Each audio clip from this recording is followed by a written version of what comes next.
Subscribe कीजिए हमारे channel को और बेल आइकॉन को दबाइए हमारी लेटेस्ट वीडियो सबसे पहले देखने के लिए। गुड मॉर्निंग साथियों, आप सभी का स्वागत है दिशा कंप्यूटर क्लासेस में एक बार फिर से। आज मैं आप लोगों को आईपीसी में जो धारा 358 तक हुआ था उसके आगे से बताऊंगा। अगर हम लोग आईपीसी की धारा देखते हैं आज 359, तो 359 कह रही है व्यपहरण। व्यपहरण का अर्थ है किडनैपिंग। समझ लेना, अच्छे से समझना ये सब, ठीक। तो व्यपहरण जो है वो दो प्रकार का होता है। कितने प्रकार का व्यपहरण होता है?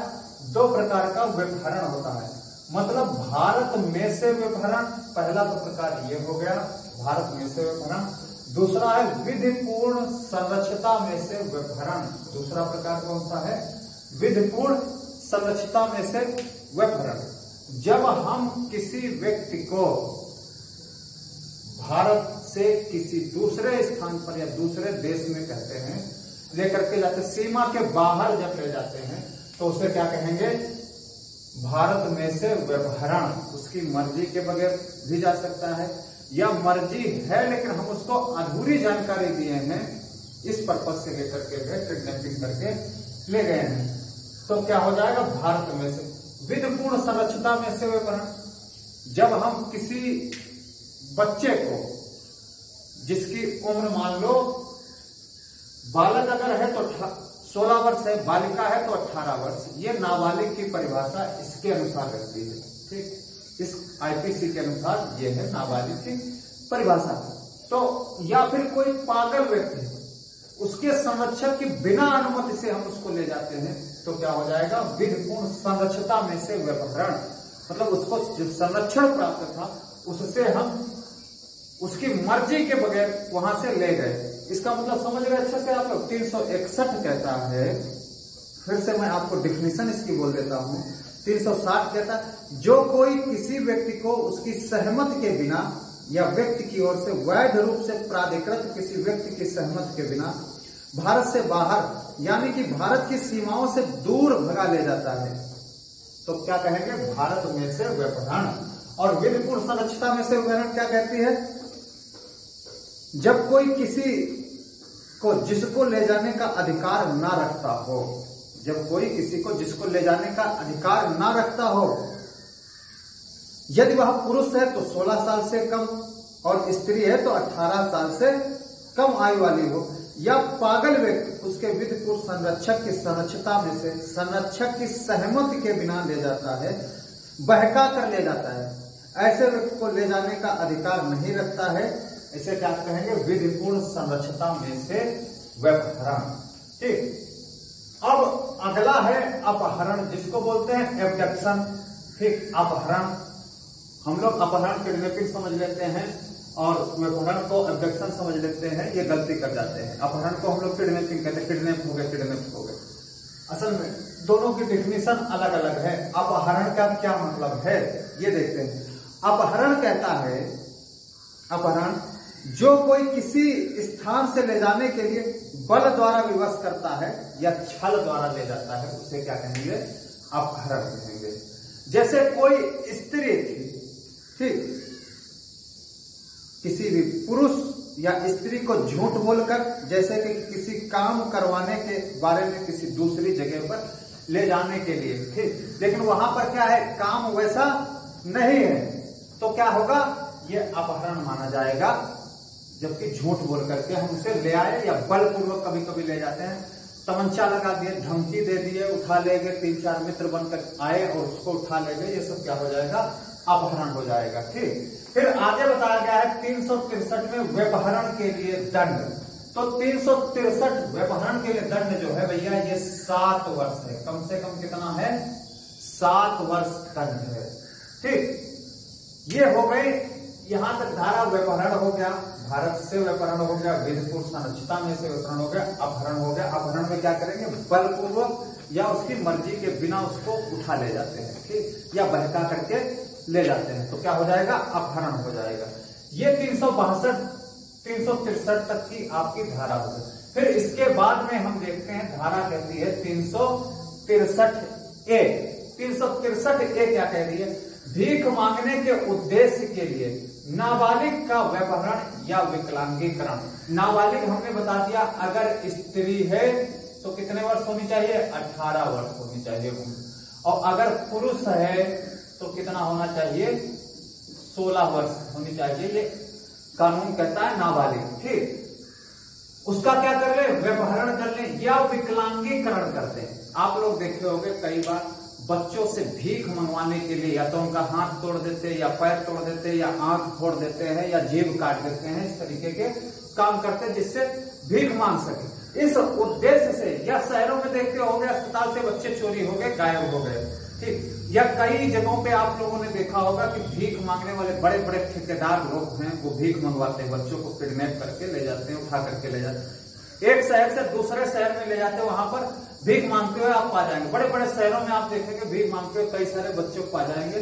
वो सब क्या होते हैं? भीख मांगने के उद्देश्य के लिए व्यभिचारण कर लिए जाते हैं। इसकी सजा भैया 363 जो ए है, इसकी सजा कितनी है? ये 10 वर्ष है, सॉरी 7 वर्ष यहां पर सजा है, इसके लिए 7 वर्ष की सजा बताई गई। फिर 364 हत्या करने के लिए अपहरण या व्यभिचारण। गांव में रंजिश हो गई तो किसी व्यक्ति को उठा लेंगे, किसी स्त्री को उठा लेंगे और उसकी क्या कर देते हैं? हत्या कर देते हैं, मार देते हैं। तो इसमें भैया सजा जो है वो 10 वर्ष से लेकर के आजीवन कारावास तक है। कहां तक सजा है? आजीवन कारावास तक सजा बताई गई है। हत्या करने के आशय से अगर कोई व्यभिचारण या अपहरण करेगा, धारा 364 कहती है। ठीक, ये ध्यान रखना आपको। फिर 364 ए फिरौती के लिए अपहरण या व्यभिचारण। किसी को उठा लिया घर से, तमंचा लगा करके उठाए, या किसी पुरुष को या महिला को उठाए और ले गए, उससे क्या मांग रहे हैं? रंसम की रकम मांग रहे हैं, 20 लाख दे दो तो मैं इसे छोड़ दूंगा, जिंदा छोड़ दूंगा। ये चीज बताई गई है। ये किसमें बताई गई? 364 ए में बताई गई। इसमें भैया सजा मिलती है मृत्युदंड से लेकर के आजीवन कारावास। ये सजा हो सकती है कब? फिरौती के लिए, जब अपहरण किसी का करते हैं। ठीक, ये चीज आपको ध्यान रखना, फिरौती के लिए अपहरण या व्यभिचारण। ठीक, फिर 365 किसी व्यक्ति का गुप्त रीति से और सदोष परिरोध करने के आशय से व्यभिचारण या व्यभिचारण। बिना उसकी जानकारी के, बिना मतलब एक प्लान करके जब हम किसी को उठाते हैं, प्लान बना लेते हैं, इस तरीके से गुप्त रीति करके उसे उठा लेते हैं। जैसे कहता है, इसका एग्जाम्पल कहता है, एक व्यक्ति किसी नाबालिग लड़की को इसलिए उठा कर ले जाता है कि उसके घर वाले परेशान हों। किस लिए उठाया उसको? कि उसके घर वाले परेशान हो जाए, ढूंढे उसको। तो ये हो गया व्यभिचारण या अपहरण हो गया। ठीक, किसमें? 365 का। ठीक, ये अपराध 365 अगर कोई करता है तो इसमें 7 वर्ष की सजा आपको मिलेगी। कितनी सजा मिलेगी भैया? 7 वर्ष की इसमें सजा बताई गई है। ठीक, फिर उसके बाद आगे हम लोग देखते हैं, आगे क्या कह रहा है।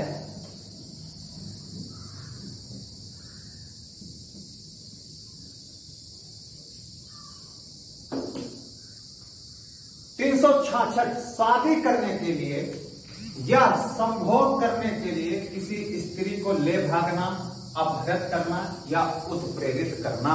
यह किसमें बताया गया है? 366 में बताया गया है। 366 में इसकी सजा कितनी बताई गई है? 10 वर्ष या जुर्माना या दोनों तरीके से इसे दंड किया जाएगा। किसी महिला को हम शादी करने के लिए, ठीक, या संभोग करने के लिए किसी स्त्री को ले भागते हैं, अपहृत कर लेते हैं उसको, ये किसमें बताया गया? 366 में बताया गया। जैसे एक एग्जाम्पल अगर देखें, एक प्रेमी एक 16 वर्ष की प्रेमिका के पिता से उसकी शादी करने के लिए कहता है, लेकिन उसका पिता क्या है? वो नहीं मान रहा है। तो वो प्रेमी अपने 3 मित्रों के साथ में उसको ले भागता है, अपहृत कर लेता है, तो इसी 366 का अपराध हो जाएगा। ठीक, ये ध्यान रखना। एक और एग्जाम्पल देखें, एक लड़की को जब वह पानी के नल पर पानी भरने आती है तो 2 लड़के उसका मुंह भींचकर या मुंह दबा करके उसका या ऊपर से कपड़ा डाल करके उसको उठा ले भागते हैं, तो ये किसका अपराध माना जाएगा? 366 का अपराध माना जाएगा। फिर 366 अप्राप्तव्य मतलब नाबालिग लड़की को ले जाने के लिए उकसाना। क्या कर रहे हैं यहाँ पर? उकसा रहे हैं। ये चीज ध्यान रखना। इसमें सजा कितनी बताई गई है? 366 में भैया 10 वर्ष इसकी भी सजा बताई गई है। अगर कोई ऐसा कार्य करता है, नाबालिग लड़की का उम्र कितनी बताए हम आपको? 18 वर्ष होता है। ये चीज ध्यान रखना। और लड़के की उम्र जहां आ जाए तो वहां क्या करेंगे? 16 वर्ष करेंगे। ठीक, आराम से आप इसको समझ सकते हैं। देखो 366 ए क्या कहता है। अगर इसके एग्जाम्पल की हम बात करें तो एग्जाम्पल क्या कह रहा है? जैसे बोलेगा, जो कोई नाबालिग लड़की जिसकी उम्र 18 वर्ष से कम है किसी अन्य व्यक्ति से संभोग करवाने के लिए किसी स्थान पर चलने के लिए विवश करेगा अथवा संभोग करने के लिए या इसी प्रकार किसी अन्य उद्देश्य के लिए उस स्त्री को विवश या विलुब्ध करेगा, राजी करेगा, तो इसी की सजा उसको मिलेगी। 10 वर्ष की सजा उसको मिलेगी। ठीक, फिर है 366 में विदेश से लड़की का आयात करना। विदेशों से लड़कियों को मंगाना, उनको होटलों पे रखना या अनैतिक कार्य करने के लिए उनको बुलवाना, ये सब अपराध माने। बड़े बड़े डांस बार देखे होंगे, कई सारी विदेशी कन्याएं वहां पर डांस करती मिल जाएंगी। तो कई बार ये भी उनमें से अगर बारीकी से पता किया जाए तो ये मिलेगा कि उनको विदेश से इसी पर्पज से उनको मंगवाया गया है। 366 बी का वो अपराध माना जाएगा अगर कोई ऐसा कार्य करता है। इसमें फोर्स के साथ मंगवाएंगे। ठीक, ये चीज ध्यान रखना आपको है। तो इसकी सजा कितनी होती है? 10 वर्ष है। 366 बी की सजा बताएंगे। फिर अगली धारा देखते हैं 367। 367 कह रही है किसी व्यक्ति को सख्त चोट, दासत्व आदि का विषय बनाने के लिए उद्देश्य से व्यपहरण या अपहरण। व्यक्ति को हम चोट पहुंचाने के लिए, उपहार पहुंचाने के लिए उसका अपहरण या व्यपहरण करते हैं, या उसको हम दास बनाने के लिए, दासत्व बनाने के लिए उसका अपहरण या व्यपहरण करते हैं, तो किसमें आ जाएगा? 367 का अपराध ये हो जाएगा। 367 में भैया सजा बताई गई है 10 वर्ष की सजा इसको बताई गई। फिर 368 अगर हम देखें तो अपहरण किए हुए या व्यपहरण किए हुए व्यक्ति को ठहराना, छिपाना या परिरोध में रखना। ये कोई दूसरा व्यक्ति करता। मान लो आपने अपहरण किया और आपके मित्र ने क्या किया? उसको ठहराया अपने यहाँ, उसको छिपाया, उसको परिरोध में रखा, तो ये 368 का अपराध माना जाएगा। ये चीज आपको ध्यान रखना। ये धारा 368 हो गए, आप इनको नोट करें।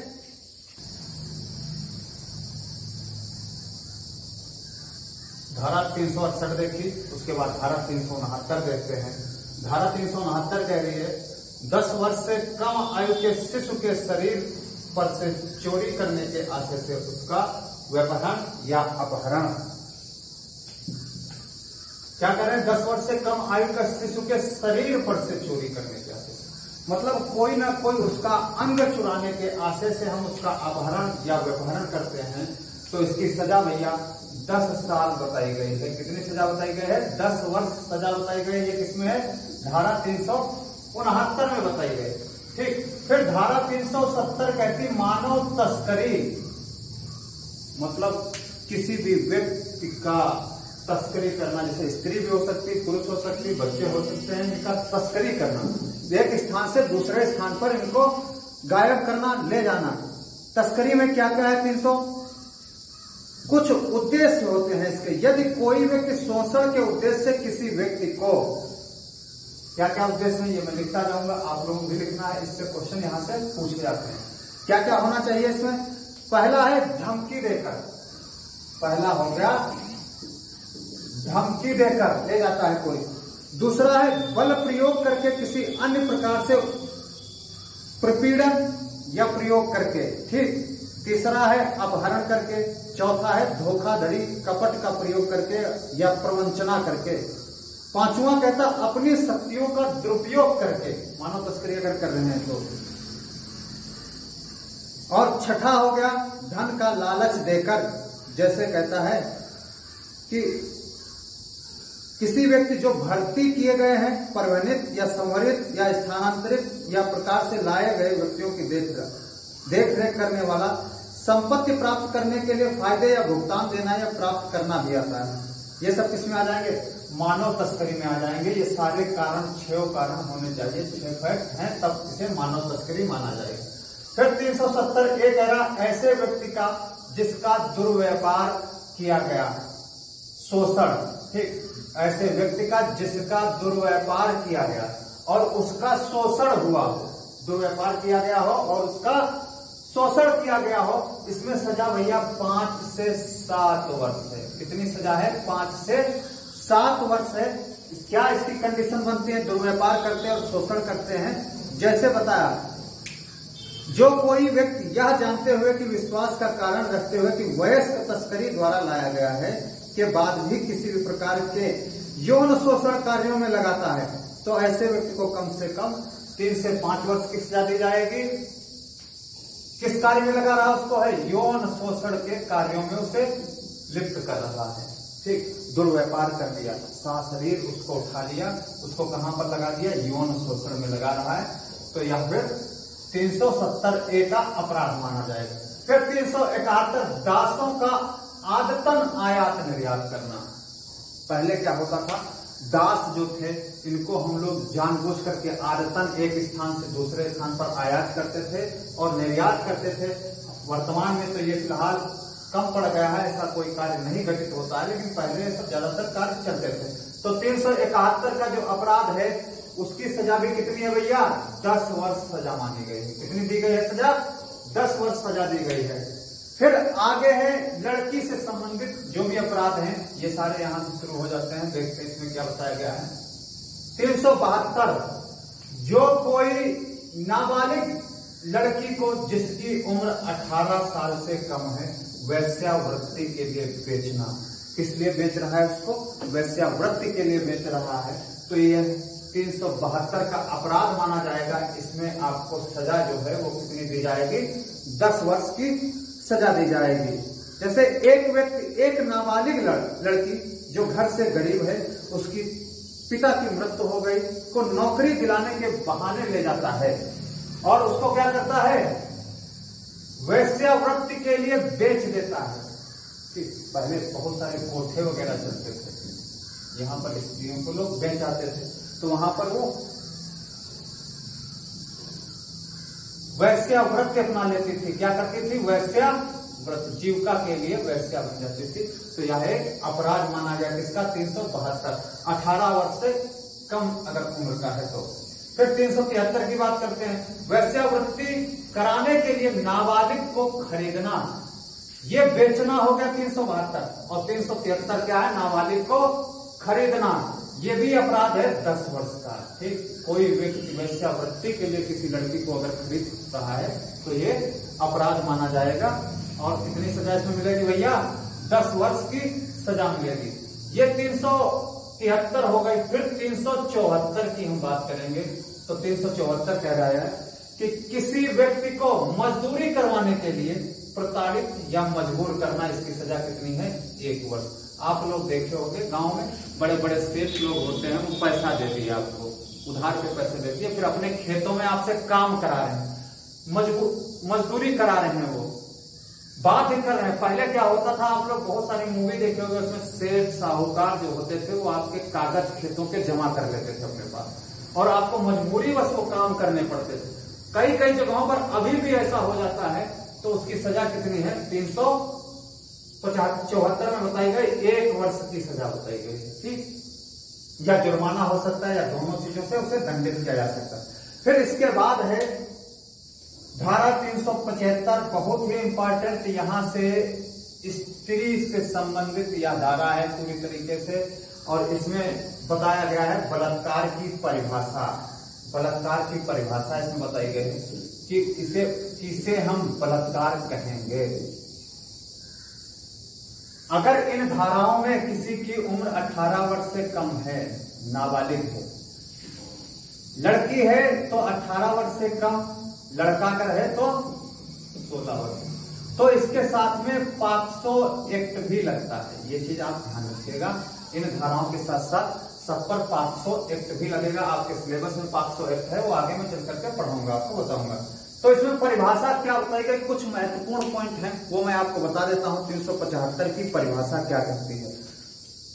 नंबर 1, किसे बलात्कार में शामिल किया जाएगा, कौन कौन चीजें बलात्कार मानी जाएंगी। जैसे नंबर 1 है, जो कोई अपना लिंग किसी स्त्री की यौन, मुंह, मूत्र मार्ग, गुदा में किसी भी हद तक डालता है, या स्त्री से स्वयं के साथ या किसी अन्य व्यक्ति के साथ ऐसा करवाता है, तो इसको क्या मानेंगे, बलात्कार मानेंगे। लिंग का परिवेशन हो गया, चाहे गुदा में करे, योनि में करे, या मुंह में करे, या खुद करे, या किसी व्यक्ति से करवाए, तो ये क्या माना जाएगा, बलात्कार माना जाएगा। ठीक, और ये आपका एक एक्ट भी है लिंग परिवेशन से लेकर के महिलाओं संबंधित, जो आपके सिलेबस में पूरा बताया गया है। ठीक, पहली कंडीशन। दूसरी कंडीशन क्या कहती है, जो कोई अन्य वस्तु या अपने शरीर का कोई भाग जो लिंग नहीं है, किसी स्त्री की यौन, मूत्र मार्ग या गुदा में किसी भी हद तक डालता है, या स्त्री से स्वयं के साथ, या जैसे निर्भया केस में सरिया यौन में डाल दिया, तो ये भी बलात्कार की श्रेणी में आएगा। अपना लिंग नहीं डाला, लेकिन इसके अतिरिक्त कोई भी शरीर का अंग हो सकता है, या कोई अन्य वस्तु हो सकती है, उसके गुदा मार्ग में, योनि में प्रवेश करता है, मूत्र मार्ग में प्रवेश करता है, तो क्या माना जाएगा, इसे बलात्कार की श्रेणी में रखा जाएगा भैया। ठीक, तीसरी कंडीशन क्या कहती है, जो कोई किसी स्त्री के किसी अंग को तोड़ मरोड़ कर उसकी यौन, गुदा या मूत्र मार्ग में डालता है, या स्त्री से स्वयं के साथ किसी अन्य व्यक्ति के साथ ऐसा करवाता है। जैसे औरत की उंगली अपने गुदा मार्ग में डलवाने के लिए बाध्य करे, औरत की उंगली अपने स्तन को रगड़ने के लिए बाध्य करे, तो किसमें माना जाएगा, इसको भी बलात्कार की श्रेणी में रखा जाएगा। ये चीज आपको ध्यान रखना है। मतलब खुद नहीं करा, उसी स्त्री से बाध्य कर रहा है, या अन्य कोई स्त्री है उससे ऐसा करवा रहा है, तो यह भी बलात्कार की श्रेणी में शामिल किया जाएगा और उसे माना जाएगा। अगली कंडीशन क्या कहती है, चौथी कंडीशन क्या कह रही है, देखते हैं। जो कोई यदि अपना मुंह किसी स्त्री की यौन या गुदा पर लगाता है, या किसी स्त्री से स्वयं के साथ या दूसरे व्यक्ति के साथ ऐसा करवाता है, तो इसे बलात्कार की श्रेणी में रखा जाएगा। खुद करे, अपना मुंह जो है योनि पर लगाए या गुदा पर लगाए, या किसी अन्य से ऐसा करवाए, तो यह बलात्कार की श्रेणी में आ जाएगा। ये चीजें, ये सारी कंडीशन हैं। अगर ये चारों कंडीशन मैंने जो बताई आपको, ये सब क्या मानी जाएंगी, बलात्कार की कंडीशन में रखी जाएंगी।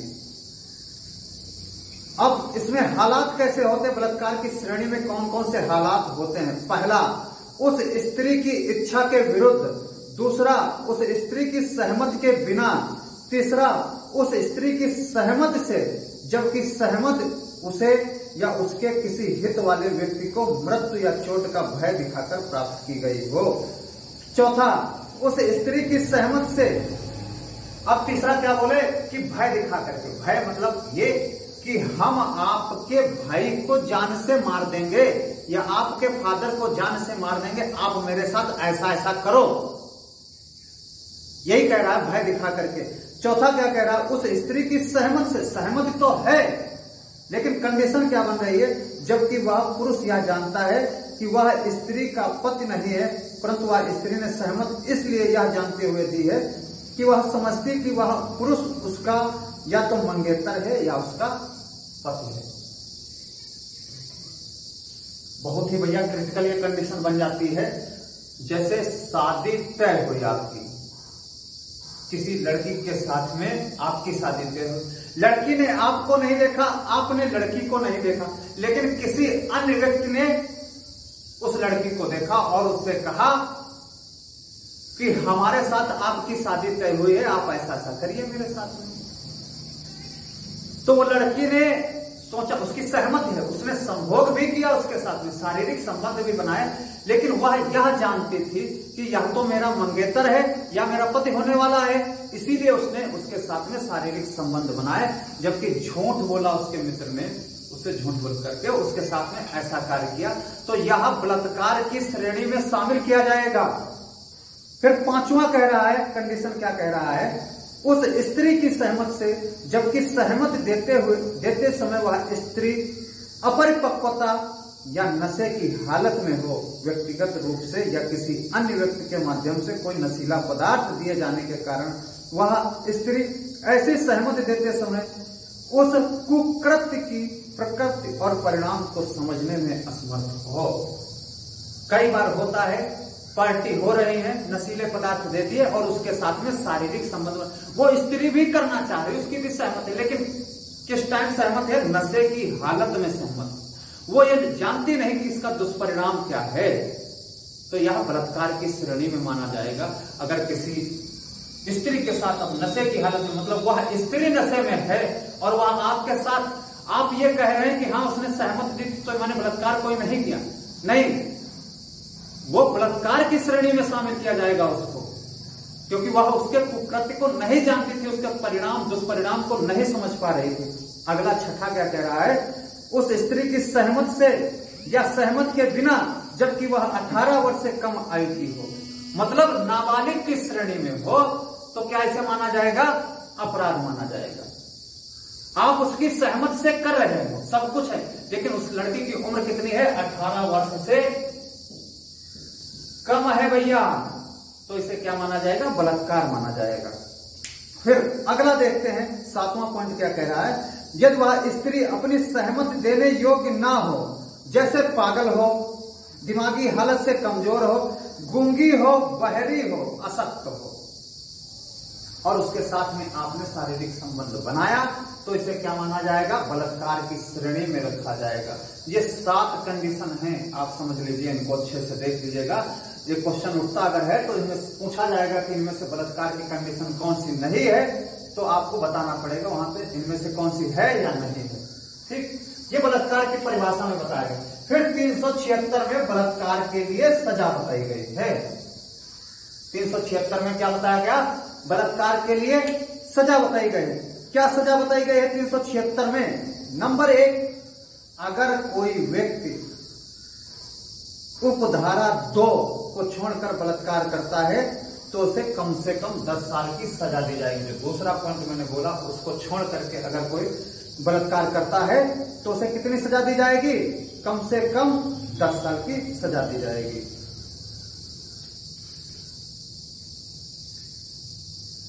फिर अगला 376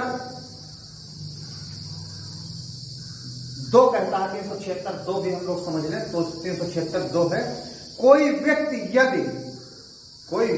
यदि पुलिस अधिकारी अपने थाने के एरिया में जहां उसकी पोस्टिंग है, पहली चीज, ठीक।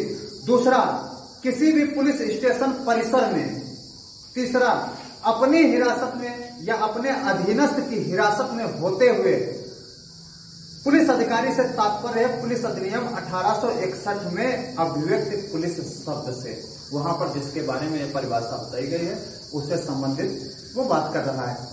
अगर ऐसा करता है, ये कंडीशन हो गई। दूसरी चीज, जो कोई लोक सेवक अपने अधीनस्थ की हिरासत में होते हुए या कोई सशस्त्र बल का सदस्य हो गया या जेल स्टाफ हो गया या प्रबंधकर्ता हो गया या हॉस्पिटल या प्रबंधकर्ता स्टाफ अर्थात अस्पताल का तात्पर्य उस स्त्री की चारदीवारी में जो भी लोग रह रहे हैं उनकी बात कर रहा, वो सारे लोग हो गए।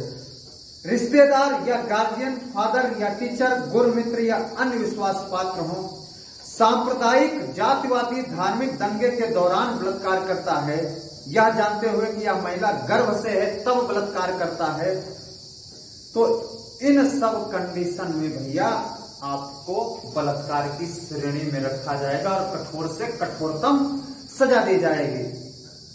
ये चीज आपको याद रखना है। इसमें भैया बताया गया है आगे 376A, इसमें कह रहा है पीड़िता की मृत्यु करने या लगातार विकृतशील दशा कारित करने के लिए सजा बताई गई है। ये जितनी भी धाराएं हैं, इसमें जितनी भी धाराएं हैं वो सब सजा क्या कह रही हैं भैया? अगर रजामंदी से है तो कम सजा, वरना 20 साल से आजीवन कारावास तक। 20 साल से कितनी सजा है? आजीवन कारावास तक। और आजीवन कारावास मतलब समझ रहे हो, जब तक आपकी मृत्यु ना हो जाए, या मृत्यु दंड भी दिया जा सकता है। वो कंडीशन पे डिपेंड करेगा कि आपको कौन सी सजा दी जाए। इसमें देखते 376A बोला था पीड़िता की मृत्यु करने या लगातार विकृतशील दशा कार्य करने के लिए सजा। इसमें कितनी बताई गई है? कम से कम 20 वर्ष और आजीवन कारावास तक या मृत्यु दंड भी दिया जा सकता है 376A में। ठीक, इसका अगर एग्जाम्पल हम देखें 376A का एग्जाम्पल अगर हम लोग देखें तो बताया गया है, अगर कोई भी ऐसा व्यक्ति कार्य कर रहा है किसी लड़की के साथ में, उसको क्या कर रहा है? रेप किया, उसके बाद में उसकी हत्या कर दी उसने, ठीक, या फिर उसकी विकृतशील दशा, इस ऐसी कंडीशन भयानक बना दिए, उसके योनि की कंडीशन भयानक बना दिए, या शरीर की कंडीशन इतनी विकृतशील कर दिए, इस तरीके से चेहरे की कभी कभी देखते हो कि पहचान ना पाए, या अंग भंग कर देते, जीभ काट देते हैं कभी कभी, या आंख फोड़ देते हैं जिससे ये पहचान ना पाए, सबूत मिटाने के लिए ऐसा कार्य करते हैं, तो 376A का अपराध माना जाएगा। फिर आगे देखते हैं 376AB, 12 साल से कम आयु की महिला से बलात्संग के लिए दंड 20 वर्ष या आजीवन कारावास तक इसमें दिया जाएगा। अगर 12 साल से कोई कम उम्र की लड़की के साथ ऐसा कार्य करता तो 376AB का अपराध है। फिर है दूसरा 376B, पृथक अलग रह रही है कोई स्त्री, रहने के दौरान किसी पुरुष द्वारा अपनी स्त्री के साथ संभोग, आपसे कोई स्त्री अलग रह रही, पृथक हो गई, तलाक होने की कंडीशन में पृथक हो सकती है, या दोनों के बीच निपट नहीं रही है तब भी ऐसी कंडीशन हो सकती है, आप अपने ही स्त्री के साथ में संभोग करते हो तो ये बलात्कार की श्रेणी में आ जाएगा। और इसकी सजा कितनी बताई गई है 376B की? भैया आपको ध्यान रखना है 2 से 7 वर्ष, कितनी? 2 से 7 वर्ष तक की सजा बताई गई है 376B में। ठीक, ये चीज आपको ध्यान रखना है। फिर 376C क्या कह रहा है? प्राधिकरण की स्थिति में किसी व्यक्ति द्वारा संभोग, प्राधिकरण की स्थिति में किसी व्यक्ति द्वारा संभोग, प्राधिकरण मतलब समझ रहे आप लोग, जैसे पुलिस स्टेशन हो सकता है, हवालात हो सकती, जेल खाना हो सकता, अस्पताल हो सकता, यानी या अन्य कोई ऑफिस हो सकता, वहां पर कोई अगर ऐसा कार्य करता, लोक सेवक अगर करता है तो इसे किसमें माना जाएगा? बलात्कार की श्रेणी में माना जाएगा। अगर स्त्री की रजामंदी से भी आप करते हो तो यह अपराध माना जाएगा। वहां पर अगर ऐसी कंडीशन आप पैदा कर रहे हो तो इसे क्या मानेंगे? अपराध मानेंगे। ठीक, ये चीज आपको ध्यान रखना है। रिमांड होम में आप कर रहे हो, उसको रिमांड में ले लिए, उसको उठा लिए, उसके बाद में उसके साथ बलात्कार कर रहे हैं, या कोई अधीनस्थ कर्मचारी उसको लेकर के आया, स्टेशन ऑफिसर उसके साथ ऐसा कार्य कर रहा है, तो यह क्या माना जाएगा? बलात्कार की श्रेणी में रखा जाएगा। और इसके लिए सजा भैया 376 की है, 5 से 10 वर्ष तक की सजा बताई गई। फिर 376D, सामूहिक बलात्कार, एक स्त्री के साथ में कई लोग जब संभोग करते हैं तो क्या हो गया? जबरदस्ती बलपूर्वक संभोग कर रहे हैं तो उसे क्या माना जाएगा? सामूहिक बलात्कार माना जाएगा। यह अपराध है, इसमें 20 वर्ष कम से कम सजा या आजीवन कारावास या मृत्यु दंड शामिल किया जाएगा। ये सारी सजा हो गई। फिर 376D कह रहा है 16 साल से कम आयु की महिला से सामूहिक बलात्संग, और 376D भी कह रहा है 12 साल से कम आयु की महिला के साथ में सामूहिक बलात्संग, सबके लिए आजीवन कारावास या 20 साल से ज्यादा सजा या फिर मृत्यु दंड के बारे में उल्लेख किया गया है। 376E कह रहा है दोबारा अपराध करने पर सजा। अगर आप दोबारा यही कार्य कर रहे हो, अगर आप सजा किसकी पाए? 376 की, 376A, B, C की सजा आप पाए हो, उसके बाद में दोबारा फिर से आप 376D की सजा पाए हो, फिर से आप वही अपराध करते हो तो आपको मृत्युदंड दिया जाएगा। कम से कम आजीवन कारावास वरना मृत्युदंड आपको दिया जाएगा। ये 376E महिलाओं से संबंधित धाराएं थी जो बहुत ही इंपॉर्टेंट धाराएं हैं, आप लोगों की इसकी जानकारी होना बहुत जरूरी है। फिर 377 धारा कह रही है, 377 धारा कह रही है अप्राकृतिक यौन संबंध। क्या कह रही है? अप्राकृतिक यौन संबंध। 377 इसमें सजा भैया कम से कम है 10 वर्ष। अप्राकृतिक यौन संबंध सजा कितनी है? कम से कम 10 वर्ष की सजा है। अप्राकृतिक यौन संबंध किसे कहते हैं? सबसे पहले तो ये जान लीजिए। कोई व्यक्ति है, वो किसी जानवर के साथ में अगर यौन संबंध बनाता है तो उसे अप्राकृतिक यौन संबंध की श्रेणी में रखा जाएगा। अगर उसके जानवर के साथ में संभोग करता है तो उसे क्या माना जाएगा? अप्राकृतिक यौन संबंध की श्रेणी में रखा जाएगा। दूसरी चीज, कोई महिला है, वो किसी कुत्ते के साथ मान लो शारीरिक संबंध अगर बना रही है, संभोग कर रही है, तो उसे अप्राकृतिक यौन संबंध की श्रेणी में रखा जाएगा। अननेचुरल सेक्सुअल कहते हैं इसको, ये इसमें रखा जाए। कोई व्यक्ति के साथ संभोग कर रहा है, आदमी के साथ संभोग कर रहा है, तो इसमें रखा जाएगा। महिला के साथ संभोग करती तो इसमें रखा जाता था, लेकिन वर्तमान में इसमें संशोधन हुआ है। संशोधन ये हुआ 2018 में एक केस पड़ा, उसके बारे में आप लोग जरूर नोट कर लेना, क्योंकि 100% यूपीएसआई के पेपर में ये आएगा जरूर केस ला यौन संबंध से। क्योंकि इससे पहले जो एग्जाम हुआ था वो 2016 में हुआ था, उसके बाद का ये केस ला है, इसलिए इसे आने के चांस ज्यादा बनते हैं। 378 केस ला क्या था? 2018 से जस्टिस श्री दीपक कुमार की बेंच ने इसे असंवैधानिक करार दे दिया था। किसकी? दीपक कुमार की बेंच ने इसे असंवैधानिक करार दे दिया और कहा कि यह निजता का अधिकार है, इसलिए उसमें शामिल कर दिया और इस धारा को समाप्त कर दिया गया है। धारा 377 समाप्त हो गई है। ठीक, ये धारा 377 तक आपका था। इसके आगे आपके हैं अध्याय 17 चालू होगा, जिसमें है संपत्ति के विरुद्ध अपराधों के विषय में है, और धारा 378 से 462 तक अगला अध्याय है आपका 17। आप लोग इनको नोट जरूर कर लीजिए। अगर नोट नहीं करें तो कम से कम वीडियो को देख करके अच्छे से समझने की कोशिश आप करिए कि किस धारा में क्या है, क्योंकि आने वाले समय में आप एक दरोगा बनेंगे, विवेचना करना आपका काम रहेगा। ये धारा सारी पता होना चाहिए। आपके सिलेबस में ये सारी धारा हैं, जो आप 1 ईयर की ट्रेनिंग करेंगे वहां भी ये सारी धाराएं आपके सिलेबस में होंगी, इसलिए आपको इसकी जानकारी होना बहुत जरूरी है। जय हिंद दोस्तों, जय जिसात, धन्यवाद।